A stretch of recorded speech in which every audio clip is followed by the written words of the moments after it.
మెదక్ జిల్లా చేగుంట మండల అనంతసాగర్ గ్రామంలో గల సప్తగిరి కెమికల్ ఫ్యాక్టరీ వద్ద చుట్టుపక్కల ఉన్న రైతులు నేడు కంపెనీ యాజమాన్యం పైన మండల తహసీల్దార్కి వినతిపత్రం అందజేశారు.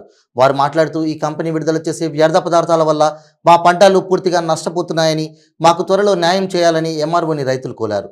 తమకు ఇప్పటికైనా కంపెనీ యాజమాన్యం నష్టపరిహారం ఇవ్వాలని, లేకపోతే ఈ భూమి తీసుకొని ఎక్కడైనా తగిన భూమి ఇప్పించాలని వారు కోరారు. లేని ఎడల మా చావులే మాకు దిక్కు అని వాపోయారు. కంపెనీపై తగిన చర్యలు తీసుకోవాలని కోరారు. 10 మంది పొలాలు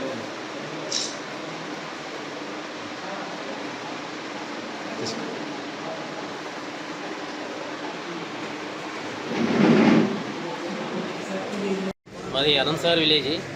అయితే ఫార్మా కంపెనీ అనంత శివార్లో ఉన్నది.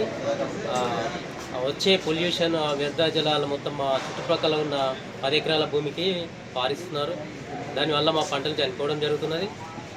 మాకు మళ్ళీ పొలంలో కూడా కూలీలు పనిచేస్తే కానీ, మేము పనిచేస్తే కానీ చర్మ వ్యాధులు వస్తున్నాయి, దురద పెడుతున్నది, రాత్రి అంతా పడుకోవడం లేదు, కులుకులు పెడుతున్నది. దానివల్ల కంపెనీ మూసివేయగలరని మేము కోరుతున్నాము. మూసివేయగలరని చెప్పేసి ఎంఆర్ఓ గారికి మెమోరాండం కూడా సమర్పించడం జరిగింది. అట్లాంటి కంపెనీని మళ్ళీ ఎక్కడ పెట్టకుండా పంట పొలాలలోకి వ్యర్థ జలాలు రాకుండా చూడాలని ఎంఆర్ఓ గారికి మెమోరాండం ఇచ్చాము. ఆమె మాకు న్యాయం చేయగలరని మేము కోరుతున్నాము.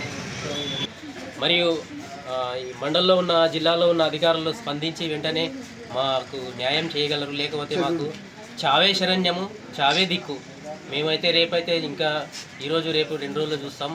పై అధికారులు ఎవరు స్పందించకపోతే మేము గేట్ దగ్గర మందు తాగి ఆత్మహత్య చేసుకుంటామని చెప్పేసి తెలియజేస్తాం.